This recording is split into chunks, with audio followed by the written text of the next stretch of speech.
In this portion of the video, I'm going to show you how to remove and reinstall the power feed unit. The first thing that we have to do is make sure that the feed knob is backed out until the cable is free. Okay?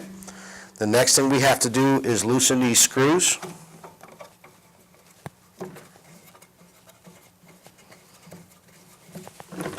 And you simply slide it off of the perch. Now to put it back on, you simply put it back through the cable, align it with those two screws,